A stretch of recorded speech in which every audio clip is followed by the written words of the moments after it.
Good morning. मैं आज आपको विंसेंट वान गोग के आगे के क्रियाकलापों के बारे में बताने जा रही हूँ।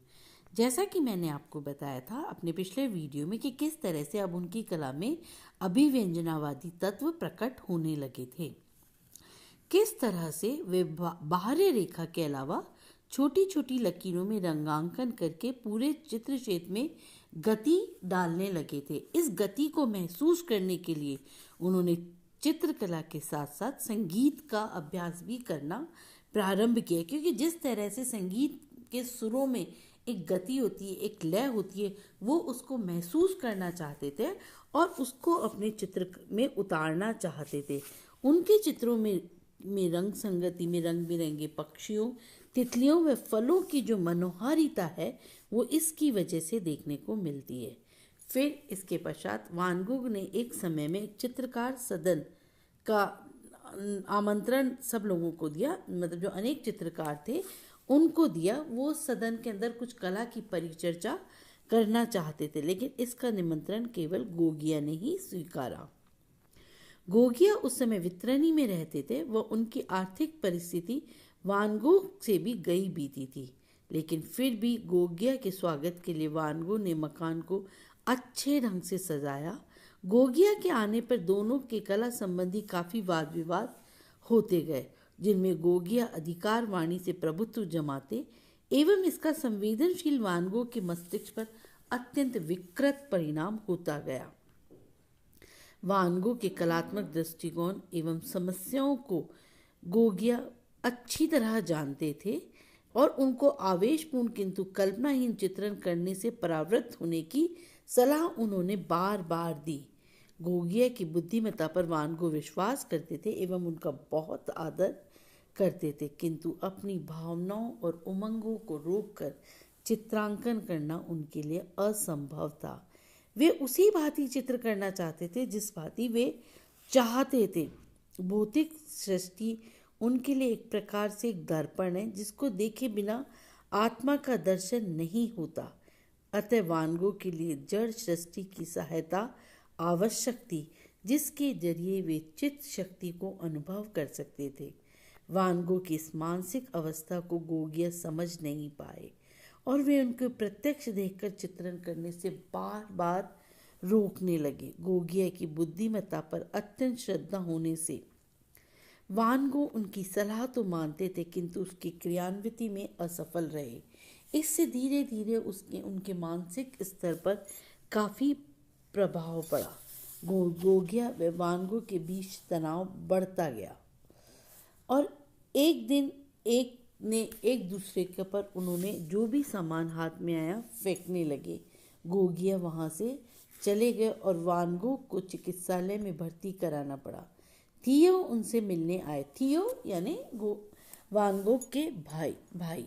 वान गोग के इस आचरण से ऑल के लोग परेशान होकर उन्हें पागल समझ लगे। उनके दिमाग में विकृति पैदा होकर उनको रेमी के पागल खाने में भर्ती कराना पड़ा। वहीं उन्होंने चिकित्सालय के अंतर उस स्थिति में भी उन्होंने वान गोग ने चिकित्सालय के अंतर भागों के दृश्य, निवासियों, बगीचे एवं स्वयं के कई प्रभावी चित्र बनाए।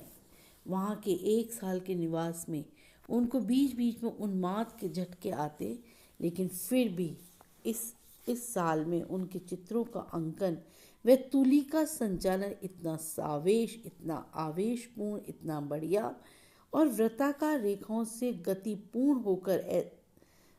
गतिपूर्ण था कि ऐसा प्रतीत होता है कि ये चित्र उन्होंने बहुत ही उन्मत्त अवस्था में बनाए हों।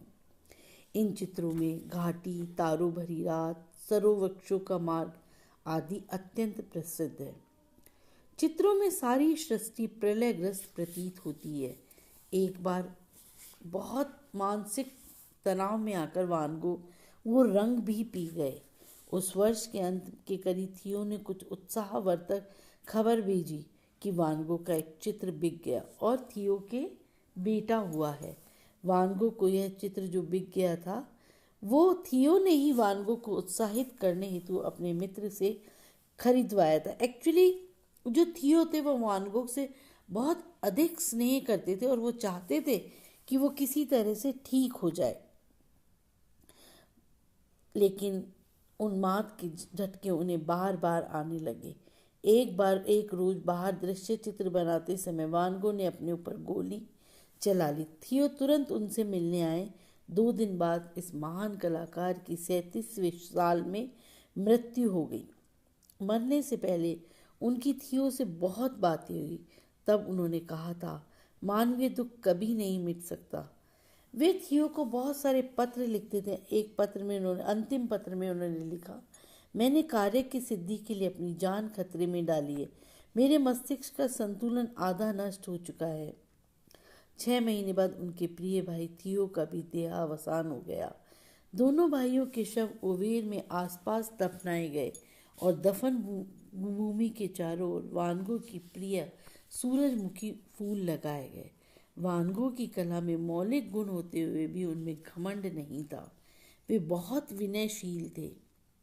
सन 1890 में प्रतीकवाद के पुरस्कार कर्ता ओरियन गे ने वान गो की प्रशंसा में एक लेख प्रकाशित किया। तब वान गो ने विनम्रता से उनको पत्र में निवेदन किया कि जिस कार्य की सराहना उन्होंने वान गो की प्रशंसा में की है, उसका संपूर्ण श्रेय उन्होंने गोगिया को दे दिया। 20 साल की अवधि में वान गो ने 700 से अधिक रंगीन चित्र व 1000 से अधिक रेखा चित्र बनाए, किंतु वे जीवन भर केवल एक दृश्य चित्र, एक व्यक्ति चित्र व करीब 20 रेखा चित्र बेच सके, जिनसे उनको कुल लगभग 500 रुपए की प्राप्ति हुई। मृत्यु के 20 साल पश्चात उनके सूरजमुखी के फूलों का चित्र लगभग 3 लाख रुपए में बिका। वान गो के जीवन एवं कला के द्वंद्वात्मक प्रेरणाएं कार्यान्वित थी। एक और शारीरिक कष्ट व मानसिक असंतुलन, दूसरी ओर चराचर सृष्टि का उनका प्रेम व अज्ञात की खोज। वान गो कहते थे चित्रकला में उन्हें एक अपरिमित चेतना के दर्शन हुए हैं। वान गो की कला की दृष्टि शैली को 3 भाग किए जा सकते हैं। 1880 से 1885 तक का रोमांसवाद या यथार्थवाद, दूसरा पार्ट 1886 से 1888 प्रभाववाद, और तीसरा प्रभाववाद जिसमें उत्तर प्रभाववाद को गिना जा सकता है। तीसरा 1888 से 1890 यानी अभिव्यंजनावाद। उनके चित्रों में, जैसा कि मैंने अंतिम उसमें बताया था, कि उनके चित्रों में अभिव्यंजनावाद के चिन्ह दिखाई देने लगे थे। अभिव्यंजनावादी चित्रकारों की उद्वेगपूर्ण अभिव्यक्ति का प्रारंभ वान गो की कला में दिखता है। उसी प्रकार वस्तु निरपेक्ष अभिव्यंजनावादी चित्रकारों की सावेश अंकन पद्धति के पूर्व चिन्ह भी वान गो की कला में हमें दिखाई देते हैं। इन चित्रकारों की निष्ठा थी कि उनकी वस्तु निरपेक्ष कला में मानवीय भावनाओं की उद्दीपन करने का सामर्थ्य है।